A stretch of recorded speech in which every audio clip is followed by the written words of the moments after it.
Despite Jordan Peterson's disdain for postmodernists, he seems to be following their lead. He has actually created his own definition of the word truth. In fact, he has even admitted that he is gerrymandering the definition of the word. I know that I'm gerrymandering the definition of truth, but I'm doing that on purpose. Peterson's definition of truth, which he calls Darwinian truth, describes the fact that human perception would have only evolved to the point where it kept us alive, not to the point where it gave us accurate information about reality. This is basically just Jordan Peterson's personal take on pragmatism. According to Peterson's Darwinian pragmatism, no ideas are true, they are just true enough to keep us alive. Our eyes and ears don't show us a dangerous grizzly bear as it really is. All they show us is what we need to know to survive if we encounter one. This stands in contrast to regular pragmatism, which basically says that ideas are true enough to maintain a coherent dialogue about what our senses tell us. By itself, this idea, which Peterson calls Darwinian truth, is not such an implausible suggestion, and I'm actually going to grant its validity for the sake of this video, although I plan to argue against it in a future video because creationists love to bring it up. However, Jordan Peterson takes this idea one step further. In addition to claiming that Darwinian truths are the only truths we have access to, Peterson goes on to say that this is how we should prescriptively guide our thought processes in the future, and that we should consciously enforce the definition of truth to be that which serves life, or that which keeps us alive, mirroring the historical process of natural selection that shaped our senses. Your concept of truth is collapsing everything back to whether we survive. Right. Presumably whether we survive happily, right? No, just whether or not we survive. What this means in practice is that if we discover something, and that discovery leads to people's deaths, or even if we just think it will lead to people's deaths, then we should say that this discovery is not true, in a literal epistemological sense. And if that wasn't strange enough, Peterson appears to go even further, equating the truth value of a claim with the morality of that claim. He asserts that if something is immoral, like the Soviet attempt to combine smallpox with Ebola for use as a biological weapon, then it isn't just immoral, it's also a false idea. Scientific truths are nested within moral truths, as he says. I know that I'm gerrymandering the definition of truth, but I'm doing that on purpose because I'm trying to nest truth within a Darwinian framework, which I think is a moral framework. I think you are committed to elevating the concept of truth, or what you imagine to be elevating it, into this kind of the moral stratosphere where it entails goodness. That is precisely and exactly what I'm doing. There's no doubt about it. Contrast this with Sam Harris, who, like most people, separates the moral concerns from the scientific truth value. The scientific question of can we create a hybrid of smallpox and Ebola is separate from moral questions like should we try it, and if we succeed, should we weaponize it against our enemies. Peterson and Harris both agree that these types of moral questions are important, but Peterson is trying to nest scientific truth within moral truth, and, effectively, hold physical truths hostage to our own survival, and to moral truths. So at this point, I'm sure everyone is wondering if I'm just putting words into Jordan Peterson's mouth, so I'd like to play a series of clips in which Jordan Peterson explains his concept of truth in more detail. Now, in these clips, Peterson refers to pragmatism several times, and claims to be a pragmatist himself, so let's take a quick recap. Pragmatism is often put up against another philosophy called realism, which Peterson calls Newtonian truth, at least as far as I can tell. As an example of how these two philosophies contrast, take the existence of atoms. A realist would say that atoms really do exist, or, at the very least, that it would be highly unlikely that they don't exist because atomic theory allows us to make such extremely accurate predictions. A pragmatist, however, would argue that we don't really know that atoms exist. All we know is that atomic theory is a useful model for predicting the behavior of matter, but it need not be the case that atoms actually exist. The only thing we can know is what is useful, not what is actually true. This view with regard to scientific knowledge is also called scientific anti-realism. Additionally, I feel like I should warn you that Peterson occasionally mentions people he calls Darwinians and Newtonians, and he even attributes his own version of pragmatism, somewhat, to Darwin himself. However, neither Darwinism nor Newtonianism are philosophical positions about epistemology, at least not that I've been able to find. Anyway, onto the clips of Jordan Peterson. Now, some of these clips from Peterson's first podcast with Sam Harris will be out of order, but I've done this so that similar ideas are next to each other.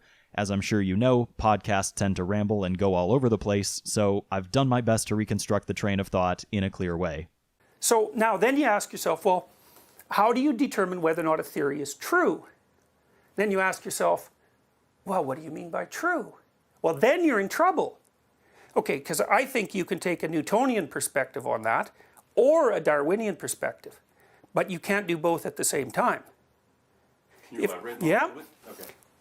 So Nietzsche said truth serves life. Okay, in some sense that's a Darwinian idea, okay? If it's true enough so that if you act it out or hold it, that increases your chances of survival and reproduction over long spans of time, that's true. So that means that a limited creature that's established itself by Darwinian means can't have access to the truth. They can only have access to sufficient truth. And sufficient truth is the truth that allows you to survive and reproduce. And from a Darwinian perspective, there isn't any truth past that. So I don't think Dawkins is a Darwinian. I think he's a Newtonian, because he believes that there is truth. The Darwinians don't believe that. The Darwinians say, no, there's enough truth to keep you alive and have you survive. And that's all. The thing about the pragmatists, like I said, as soon as Darwin published The Origin of Species, they recognized that the theory of evolution was pragmatic. They got it like right now. They were very excited about it. So, and they got excited about it because the Darwinian claim is things are always true enough, and that's it. The fundamentals of truth are those that guide action. And then the objective science is nested inside that. It has to be. Right. There's no way around that. So it seems to me that you're saying that the reductio ad absurdum of a Darwinian conception of knowledge would be if we ever learned certain truths that got us all killed, well, then that would prove that these things weren't true or that this was an intellectual dead end. Yeah, they weren't true enough, I would say. If knowing what is true got you all killed, well, then that would be a truth that wouldn't be worth knowing, but it wouldn't make it less true, right? So if I say... So let's imagine for a moment. I understand what you're saying, and I don't see that there's any logical problem with it. But I would say that we're actually starting from different fundamental axioms. Like the fundamental axiom that I'm playing with is something that was basically expressed by Nietzsche, and it's a definition of truth. And so I would say if it doesn't serve life, it's not true. So I could say, for instance, you have an even number of hairs on your body, right? Now, I don't know that that's true, but I know I have a 50% chance of being right about that. Let's say that, now you're a hostage and your hostage takers have a bizarre religion of their own invention where they will kill people who have odd numbers of hairs on their body, and they will venerate people who have even numbers of hairs. So now your life depends on which is true about you.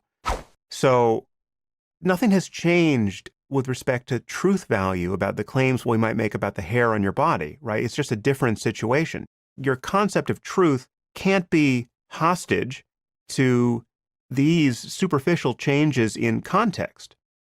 I think it's inevitably hostage to them.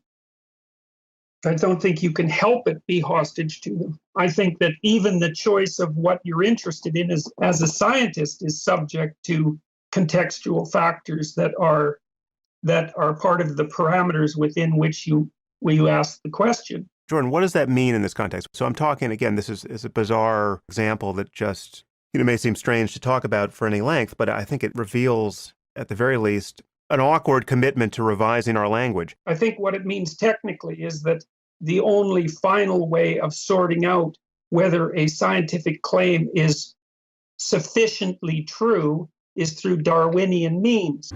I think you're simply deciding at the end of the day to say that any truths that led us down a path where we suffered unnecessarily or died weren't true.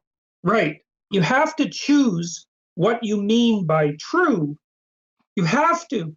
And I'm not accepting the same definition of truth that you operate under, and it's partly because I believe that Darwin trumps realism, let's say. I believe that pragmatism trumps realism. If there's someone going around Toronto killing people for not being able to name all the US presidents in sequence, and let's say he's wrong about what the sequence is. So if you give him a sequence that is in fact inaccurate, that is untrue, but it works for him and you survive, it doesn't make it true, right? I mean, you need a concept of truth that flows through. It makes it true enough to survive. Yes, it makes it useful. It's a good thing you got the wrong sequence, but I did tell you at the beginning that I was a pragmatist nested in Darwinism. We need a concept of truth that allows us to make statements like that. But your concept of truth is collapsing everything back to whether we survive. Right. Presumably whether we survive happily, right? No, just whether or not we survive. We can't think about scientific truth in that sense, again, for many reasons, but certainly because we can't wait around to see if everyone dies to find out if we're making sense in the present. Sure. The thing is, Sam, we do think about it that way already. We think about it that way all the time. We think, well, messing around with smallpox is probably a bad idea because it might be fatal. Anytime we have any inkling that the outcome of a scientific experiment might be catastrophe on the broadest possible scale, we immediately decide that that's a bad idea. Well, of course, but has nothing to do with epistemology. That has to do with danger and survival and risk and things that worry us. Right, which I would say are higher truths. So it does have something to do with epistemology. You can call them higher values, but you clearly have to have a conception of facts and truth that is possible to know, that exceeds what anyone currently knows and exceeds any concern about whether it is useful or compatible with your own survival even to know these truths. Okay, well then I would say that I don't think that facts are necessarily true.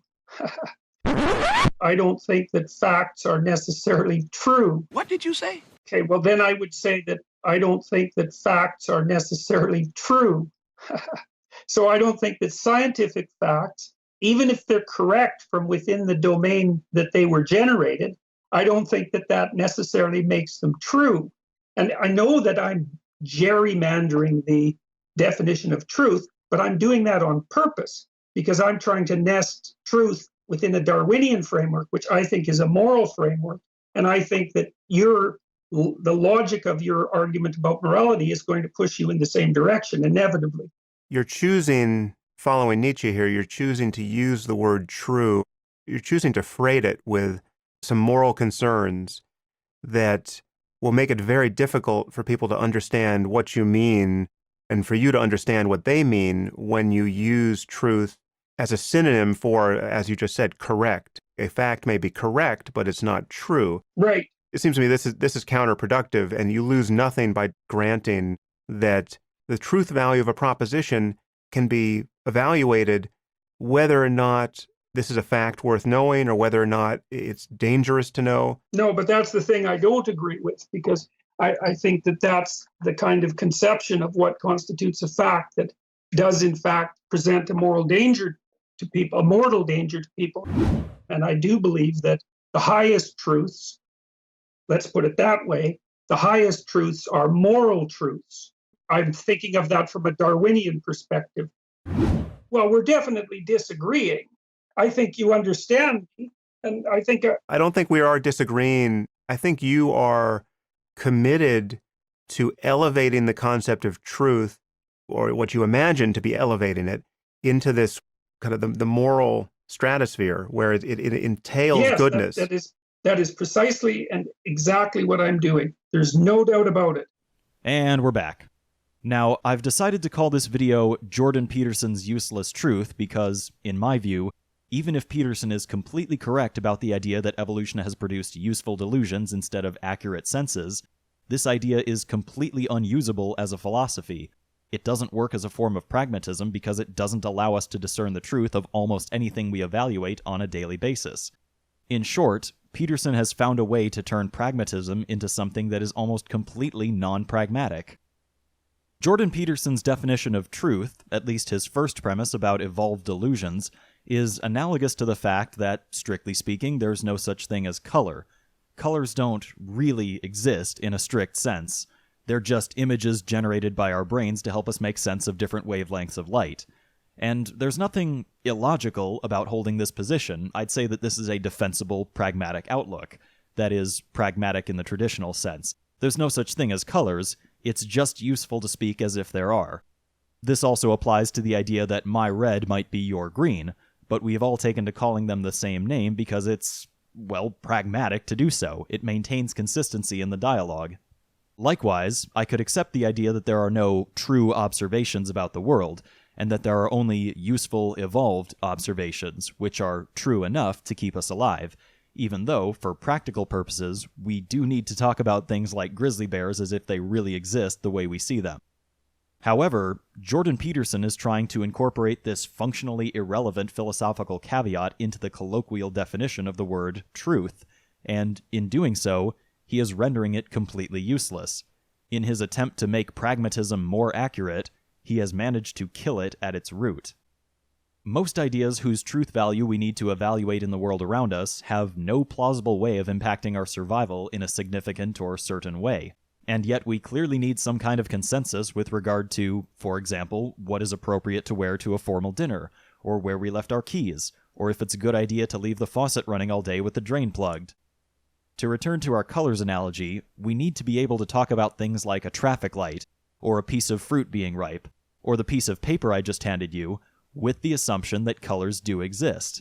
Did I just hand you my resume, or did I hand you a piece of paper with no markings on it because colors don't really exist, remember? So you can't say the stoplight was red, officer, and I wasn't speeding either because there's no such thing as white and black. And who knows where I left my driver's license because it has no immediate impact on my survival. Useless pragmatism. You clearly have to have a conception of facts and truth that is possible to know, that exceeds what anyone currently knows and exceeds any concern about whether it is useful or compatible with your own survival even to know these truths. Okay, well then I would say that I don't think that facts are necessarily true. I think the non-pragmatic nature of Peterson's truth was best illustrated by Sam Harris's final thought experiment in his discussion with Peterson. Harris presented a scenario in which a husband was shown photographs of his wife cheating on him with another man. As a result of seeing these photos, the husband kills himself because he's so distraught over this information. So the question for Peterson is, because the husband killed himself, does that mean that the wife wasn't actually cheating? After all, believing that she was cheating clearly didn't serve life. The husband killed himself because he believed it. For most things we want to talk about, there is no implication of danger on that scale at all, and yet we still have to make strong truth claims. We can make this as prosaic or as weird as you want. If someone says that your wife is cheating on you, presumably that's within the realm of possibility, provided that you have a wife, and you're going to want evidence. And what would constitute evidence? Well, here's evidence. I saw it in a dream. Well, that's bad evidence. Well, here's evidence. I hired a private investigator, and here are 17 pictures of her at various locations with a man you've never seen before, and he looks like Brad Pitt. Now, all of a sudden, presumably you're interested, right? Now, the claim about whether or not she's cheating on you is an intelligible claim. We could drill down on what it might mean. Does she have to be having sex with this person to be cheating on you? Well, let's say yes, she does. Okay, so then there's a claim about what she's actually doing with this person in a locked room somewhere when you're not around. That's a claim that has absolutely nothing to do with whether or not you wind up killing yourself based on your reaction to this unhappy truth. If you then wound up killing yourself, we could say at the end of the day, well, it would be better if he hadn't known that. It would certainly be better if she hadn't done that. It would have been better if he had married a different woman. Surely we would want to say that. It might be better if he would have paid attention to his damn marriage and to attribute the cause of his demise to the existence of the photographs. This is why I brought up Josh Green, is that investigations into this kind of morality always frame it in such a way that... Jordan, you have to grant one thing here. There's one piece that doesn't get moved here. You cannot move the piece that because you killed yourself, it's not true that she was having an affair. That move is not open to you, and yet you're acting like it is. Eventually. Well,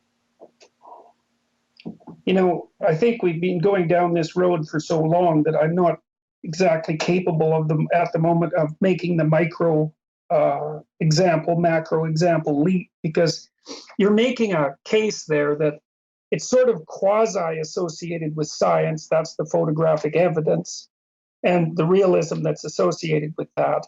And then you're making the claim that, it's not true that she wasn't having an affair.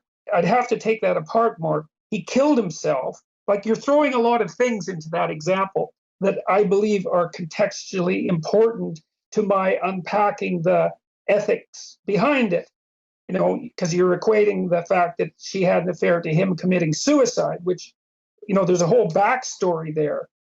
And it also depends to a large degree precisely on what you mean by an affair, which was something that you brushed over. So, you're acting. That's the problem with these damn micro examples, is that, and this is why I don't trust Josh Green's work. It's because you set up a narrative that's completely fictional, and you act as if each of the subcomponents of the narrative are isolated truths that have no external context. Now, notice that Sam Harris described the wife's actions as cheating or having an affair, and he preempted Peterson's tactic of questioning the definitions of common words by specifying that cheating requires that she's having sex with the other man. And yet, just a few minutes later, Peterson said that Harris never defined cheating, which he did.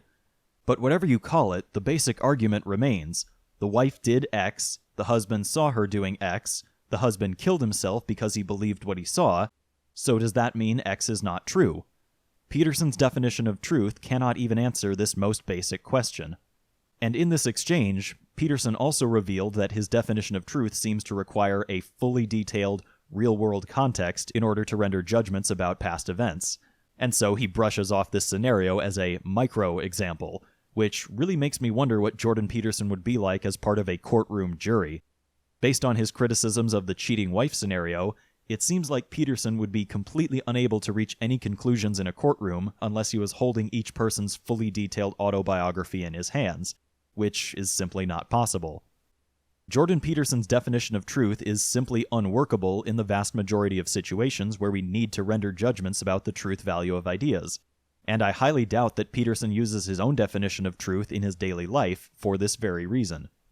As I stated at the beginning of this video, Peterson has managed to turn pragmatism into something that is almost entirely non-pragmatic. He has taken a philosophy predicated on the utility of statements and made it virtually useless. On the topic of truth, Peterson is basically being pulled over for running a red light and then telling the officer that colors are just delusions painted by our brains, so he can't get a ticket for running a red light because there's no such thing as red. Red is a social construct. Truth is relative. The only truths are based on lived experience, and we can't just... We can't... Wait, who was I criticizing?